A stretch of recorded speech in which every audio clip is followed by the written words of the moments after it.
Hello, and welcome to VOW, Voices of Wisdom, the show that might not be for everybody, but everybody needs to watch this show. And I'm your host, Brenda Simmons. VOW is about relationships. Relationships are universal simply because they are all that exist. Nothing has meaning until you decide how it relates to you or how you relate to it. It is the process of making these associations that we determine the outcome of our experiences in life. And today, we're going to talk about someone who had some interesting life experiences. I'm excited to have on my show Ed German, and the book is Deep Down in Brooklyn. It's his memoir, and he's also the host and producer of The Urban Jazz Experience and Friday Night Soul at Peconic Public Broadcasting. Welcome, Ed. Thank you, Brenda. How are you doing today? today? Pleasure to be here. I'm doing real good today. Sun shining. Sunshine, blue skies. You're looking dapper. Oh, thank you. You're Thank chilling. you. Makes me feel good. Absolutely. Brings my spirits up. Absolutely, Yeah. absolutely. Yeah, I feel really good today. You look great. Thank you look you. great. Thank you. Tell You us, do too. Thank you. Tell us where did you live and where did you move to Brooklyn? You know, to give us a little background of how you got to Brooklyn, and then we're going to talk a lot about this book. Okay. Well, I was born in Brooklyn. Okay. In a very convenient year, 1950. And the reason I say it's convenient because I've noticed that people who were born in odd numbers of like 1957, 1962, or sometimes they have troubles determining how old they are. They say, well, how old am I? And they have to count. I said, well, it's easy for me because I know every 10 years Exactly. It's very easy. Exactly. So, yeah, I was born in Brooklyn in 1950. And when I was born, we lived on Halsey Street. But shortly after that, we moved down to South Jersey in the Pine Barrens. Okay, so that's what I misunderstood. Okay, Yeah. go ahead. Shortly after that, shortly after I was born, we moved down to the Pine Barrens in South Jersey with my mother's parents, who leased a house on the banks of a river, and they were sharecroppers. And we lived down there until I was like 3. Okay. We moved back to New York. I was 3 years old. Oh, okay. Yeah. And you have siblings? I have 5 brothers and sisters. Wow. Yeah. And what order are you? I'm the second from the oldest. Okay. Yeah. Okay. My older brother Ronnie was born 1945. I learned a lot from Ronnie.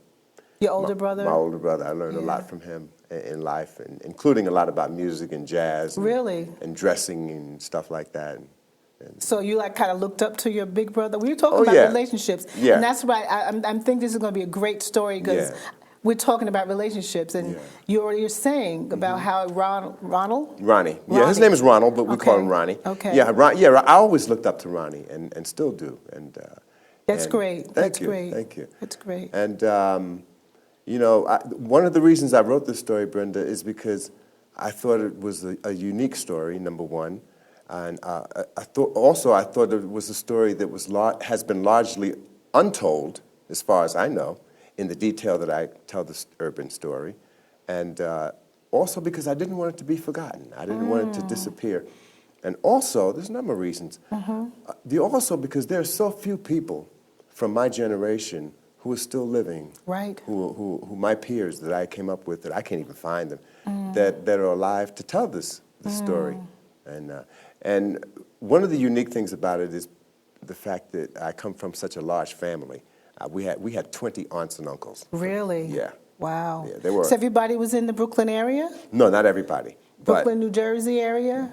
My mother's. Yeah, my father. A lot of my father's family were in Brooklyn, but my mother's family, they were all in Jersey. Oh, okay. And then we had other aunts and uncles who were in the South, down south. What part of South? My father's family is from Savannah, Georgia. Okay. And my mother's family is also from Georgia. Okay. Different areas. My mother was born in a little place called Odom, Georgia. I didn't find that out until after she passed away in 1982. But so tell us a little bit more why this book is so unique.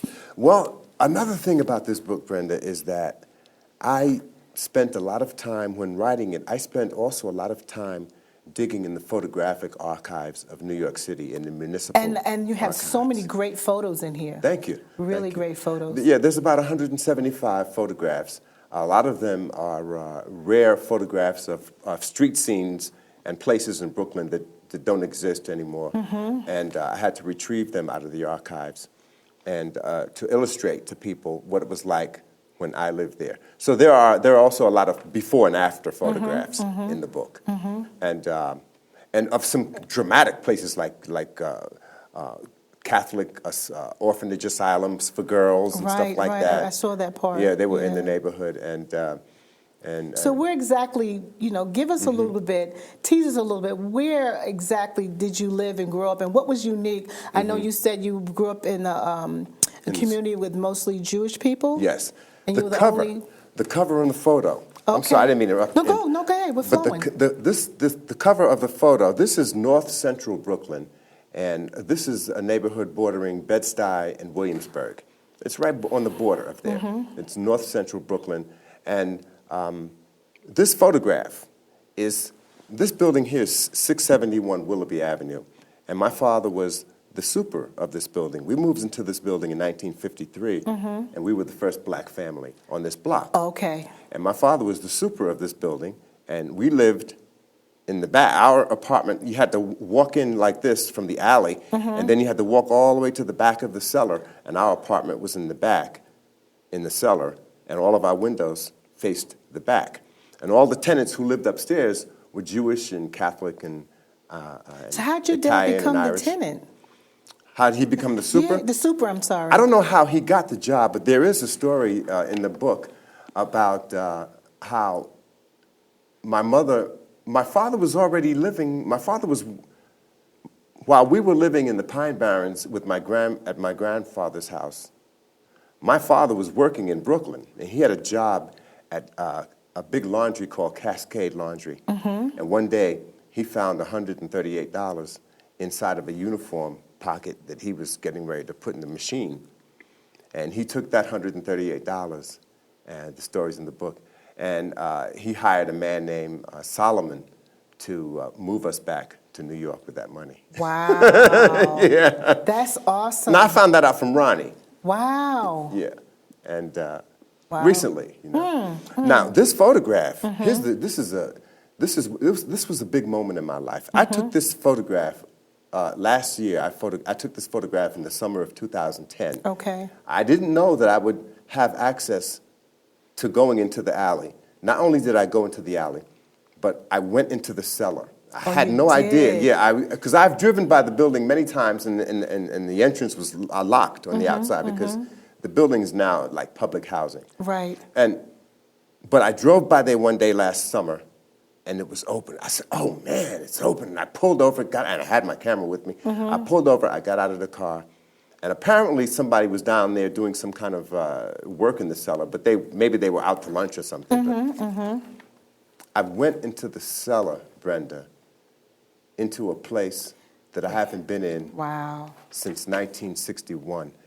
I went into the cellar by myself. Wow. And the little 4-room apartment in the back that used to be our apartment, that was all gutted out. It's no longer there. But I was able to see the markings on the floor, on the ground, not the floor. We used to the ground where I was able to see the markings of the divisions of the rooms and stuff. Okay. And I could see where we had lived.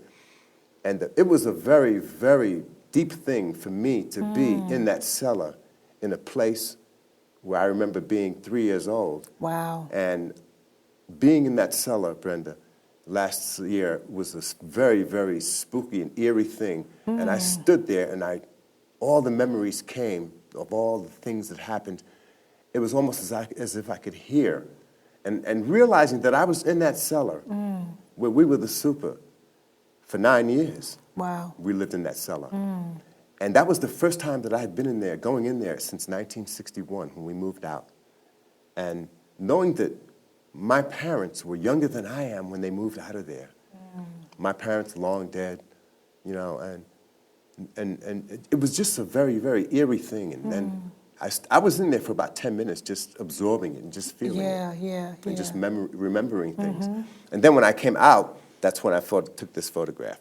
Now, this building on the left, it was called the Gold Manor, and this was a Jewish catering hall where Jewish people used to get married and have bars mitzvahs, and we'd be playing in the alley, and we could hear the people upstairs singing Hava Nakila and stomping and playing the accordions and shouting, and at the end of the wedding, the bride and the groom would come out, and we would all gather around and stand in front of the Gold Manor. It had a canopy that extended to the sidewalk, and we would stand there waiting for the bride to come out, because she looked like a princess. Yeah, of course, so to us of little course. kids, oh wow, here's the bride, Yeah. and all that stuff. And we used to, and then the day after a wedding or a bar mitzvah, we used to go to the other entrance over here where the dishwashers were, and we would ask them for leftover cake, and they would give us leftover wedding cake, and we would eat it. So I need you to start then. This is, I'm feeling you in that basement, first of all. I want to move on, but I'm feeling you in that basement. I see the picture where that pole is. And you said you guys used to skate around that pole, too. Yeah, because this was the cellar of an apartment building, and it was huge, the cellar. You imagine what the cellar is of a regular house. You go down in the cellar, right? But this was the cellar of an apartment building, so it was so big that we could skate in it, and our friends would come downstairs, and we all would skate from one end to the cellar, and because the floor was concrete. Right. And we would skate from one end to the cellar, and there were two poles, and that one that I photographed. Yeah, in this the picture. same summer, last summer, it was one of the poles that we used to swing around as we skated in the cellar. Wow. And living in the cellar involved working in the coal bins and operating the furnace. And I learned to roll coal. I began rolling coal in a wheelbarrow from the coal bins and dumping it shoveling coal from the coal bins into the wheelbarrow, and then lifting the wheelbarrow and rolling it to the furnace and dumping it in front of the furnace. And the furnace was downstairs where you guys lived? Yes, yeah. When you came to enter here, you had to come down some steps from the sidewalk, and then there was a door, like over here, and you'd go in the furnace area, and the coal bins were right there. The coal bins had windows at the bottom of the building that were built there so that the coal truck could have access. Oh, okay, got you. Yeah, and the coal truck would let down a long chute, and the coal would travel from the coal truck into those windows, and that's where the coal bins were, near the front of the building, at the front of the building. We used to play in the coal bins, we used to. Really? Because there'd be piles of coal 10 feet high, So you climb it? Oh, we used to run. One day, our friends who lived upstairs came down. This is after when black people started moving in. And one Sunday, these girls came, Donna and her sister Leona, they came downstairs and were playing in the coal bin in their Sunday dresses. Oh, my God. and different things like that. But it was an adventure, just remembering all the kids. And the sad thing about not being able to find anybody, from that. I know some of the stories I read, when I started reading was, I guess you were remembering some of the tragedies that happened too while you lived there. Yes, Do you want to talk about a little of that? Most of the tragedies occurred. In terms of death, they occurred later in life. Oh, okay. But the tragic thing about us, I don't want to give the whole book away, but was the fire that we had when we finally moved out of the cellar. After about 8 years, after 8 years of being the super in the cellar, and living in the cellar, we finally got an apartment upstairs in 1A, on the first floor. Oh, wow. And then one day, my brother Don set the house on fire. And, he did? Yeah, that was the big tragedy. For us. I want to also talk about the dynamics of you having being the only black family there, and then having, you said it was mainly a Jewish population. Yeah, right. What was that like growing up? All of our first friends were Jewish kids and Italian kids, and mostly Jewish kids. There's a photograph in the book of my sister Sissy, and four of the Jewish kids. Yeah, that's I saw in there. that picture. And it was kids were kids, it was, right? Yeah, kids were kids, and we played together. And my brother Ronnie played with the. He was 5 years older than I am, so his friends were big, tall Jewish boys. It were tough, a lot of tough kids, and some of them wore yarmulkes and some didn't. And and this was the time when the local public school in Brooklyn, you had, up until I was in high school, we had white kids. We went to school with white kids, right? And we're talking about going to school in East New York, in Bed-Stuy, and everything. So it was quite unique. It was very unique. We felt truly, truly like Brooklynites. We really were northern. This is a northern story, even though it has southern story too. But it's a story about being northern also. Right. And now, what does that mean? well, back in the 50s when we were growing up, during the black migration from the South, when the blacks started coming and moving into our block, the kids from down south, to us, they were wild. Oh, okay. Because they were experiencing something that they never experienced before. Okay. These were kids who were coming up to New York, who had lived down in the deep hills in Georgia, in the country, and down there where there's clay and all that stuff. Right. And all of a sudden, they're put into a densely populated, integrated Brooklyn neighborhood where there's 5 candy stores within walking distance. Back in the 50s and the early 60s, when people who lived in the country, you didn't get a chance to go to the store all the time. If you wanted to go to the store, you had to get in somebody's car. Exactly. And they drive you to the store. Exactly. But all of a sudden, these kids are, bang, one day they're down in the hills in Georgia, the next day they're in Brooklyn, and there's 5 candy stores, literally, like right in walking distance, all around, and going to school with white kids.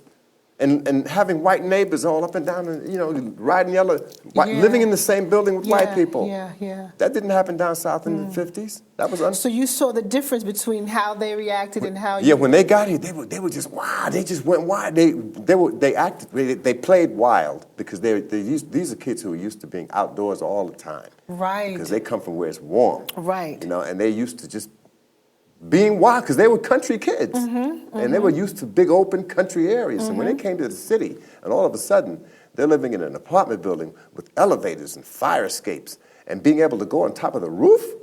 Oh. There are people who live right here in Southampton, or right here in Wainscott, right here in the Hamptons, who've never been on the roof. That's true. That's true. But our building was 5 stories high.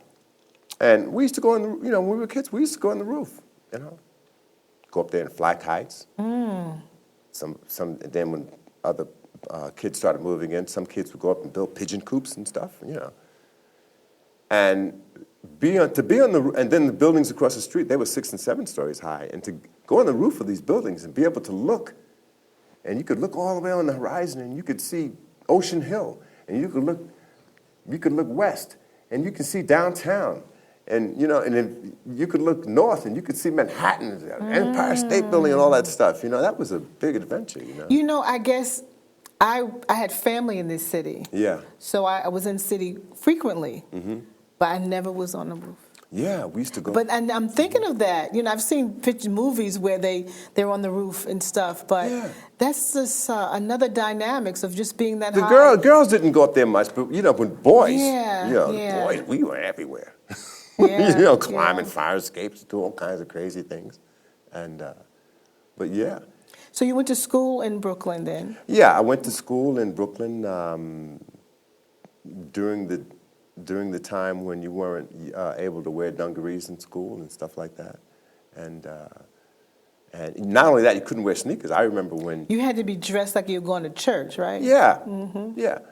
You didn't have to have a tie on, but only during days of assembly, you put your white shirt and tie on. But the only time that you could take sneakers to school is when you had gym. I remember carrying sneakers when you had gym because you couldn't wear them every day. Not to school, you had to wear shoes and you had to look presentable. But that was when they called jeans dungarees. Exactly.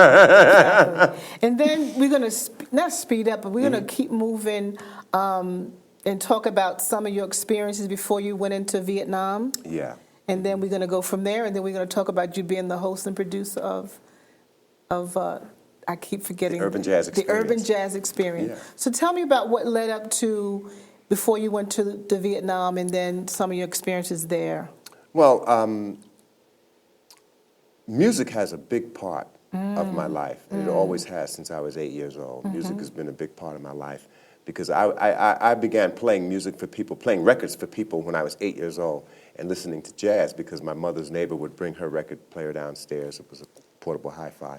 And my mother and father used to have rent parties. They used to have poker parties and poker games. And what was that? Well, Rent gambling. parties. They used to have rent parties to raise just to raise money some to money. pay the rent. Yeah. And, I'm saying people don't know that, and that's Right. why I'm making. I'm not making you. I'm asking you to explain that. Sure. Because I know that, but I don't. Right. People don't understand the Right. dynamics of the reality of that. Yeah, People these had were rent parties. Yeah, these were and there were different kinds.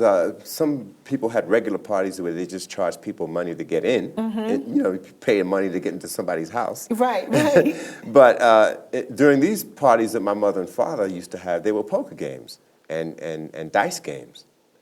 And my father, in my mother and father's bedroom, they would take remove the bed, take the bed up, and put the mattresses and stuff against the wall, put down a crap table, and in the other room they would put down a poker table, and people would come and gamble. And my father, him being the house man, he would get a cut of every hand. Exactly. The house man gets. His job was to cut the game, and he would get his cut. And my brother Ronnie started cutting the game when he was about 15. While they were gambling, my mother would be in the kitchen selling fried chicken dinners and fried fish dinners and chicken sandwiches and fish sandwiches and selling cans of beer and soda and stuff like that. And I'd be in the living room playing records and watching people dance. Because most of the gambling would be by the men, and their girlfriends would be in the living room drinking and dancing and I'd play the records and watch people dance. And when was that? What year was that? That began in 1958. In 58. Yeah. And that was very popular then. Oh, it was, And I believe it still kind of goes on a little bit, but probably in a different realm. Because I was just in Harlem a couple of weeks ago, and it was at, I think it was American Legion place. Right. But it reminded me of the same kind of thing. Yeah. But we didn't have to pay anything, but we had music, they were selling food, and it was just real chill, you know? It was really chill. That's right. And my uncle, my Uncle Bill, who lived down in the Pine Barrens in Jersey, he used to come to Brooklyn on the weekends just to play cards and shoot dice over in Brownsville. And the reason he would do that is because he would come to Brooklyn, because when he came to Brooklyn to gamble, and he was a real gambler, when he came to Brooklyn to play cards and shoot dice, he knew that he was playing with guys who had real jobs and were making more. They were guys who live in the city. They really making money. Guys who live down in the country, down in the farmlands, they're not making that much money. Right. So he came up here to take these guys' money. That's it. That's it. Was there any kind of sometime cheating going on? Because I'm not going to expose some stuff that I know from family member that I knew of that used to gamble, and sometimes they used to knew how to gamble, and sometimes they used to cheat. Yeah. And they knew how. Yeah, they knew how to. They knew how to roll the dice a certain way sometimes. And my Uncle Bill, he kept a little bag, like a brown paper bag like this. And it was full of dice. It was full. And, wow. But so music played a big part of my life all the time, and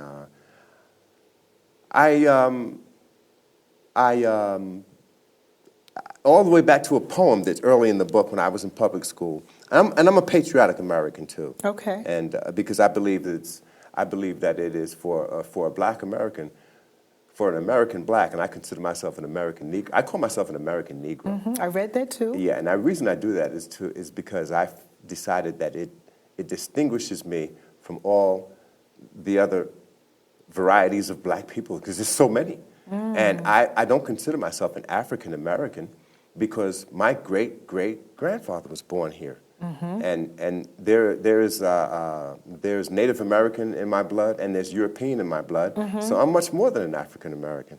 And I point out to people that in Manhattan and in other areas of New York, there are big African communities in Manhattan on the west side up in 116th Street with a lot of African. Now, when those people, they're from Africa. Right. And when those people become United States citizens, they're African Americans. Exactly. I'm not the same as them because my great-great-grandparents were here, and I got my great-great-grandfather's picture is in the book. And so I said, well, if I tell someone that I'm an American Negro, then they have no question. They know that I claim that for myself because those are the people who I consider my continental ancestors. I hear you. Yeah. So I'm speaking of the continent. And I think it's important for Black people to realize that, if you're an American and if you live in this country And if you appreciate living in this country, I consider myself American first, not black first. I'm American. Because my father and all my uncles fought in World War II. My great-grandfather was born a slave, and his photograph is in this book. And in other words, we've invested too much into this country to carry a flag other than the American flag. I agree. Yeah. I agree. We have too much invested in this country. Absolutely. I like that. I like that, Ed. Yeah, so I think it's I think it's totally logical, you know. And I don't want someone to say, oh, you were an African American? Well, then why don't you go back to Africa? They're not going to say that to me because I'm an American Negro. And I'm American first. I hear you. I hear you. We almost got like a minute and a half left. Time just flies, I know. Yeah. But tell us about, you know, maybe your experience. Either you can tell me about your experience in Vietnam, or maybe you can tell us about your host and you being the host and producer. You tell me what you want to talk about in the next minute and 20-something seconds. Well, I went to Vietnam in 1967 before the Tet Offensive.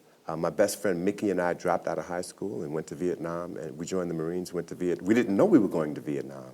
The recruiter told us that we were going. We wanted to be in the Navy, but we were too young. And the recruiter told us that we would be stationed aboard naval ships as security, as Marines are, and that we'd be with the Navy and we'd have sea duty and go all over the world. But the Tet Offensive happened in January of '68, just before we graduated, and we wound up. By the summer of '68, we were in Vietnam, and I was shot in the back by a sniper in May of 1969 and came home when I was 19 years old. Came home in the summer of '69, and it was the summer of Woodstock, the summer that the astronauts went to the moon, and the summer that Quincy Jones came out with the album Walking in Space. I love it. So in the next 15 seconds, tell us about you being the host and producer, and we want to plug that just a little bit. I'm on the radio every night at 88.3 FM, WPPB. I'm host and producer of the Urban Jazz Experience, and on Friday, it's Friday Night Soul from 8 to 11. Ed, thank you. Thank you, Brenda. This has been a great show. I know, it wasn't too organized. And I'm so glad to have met you and had this opportunity to interview you. It was all my pleasure. And please, please, if you get a chance, get this book, Deep Down in Brooklyn. It's available in all major bookstores. It's an excellent book. Get it. Thank you, Brenda. You're welcome.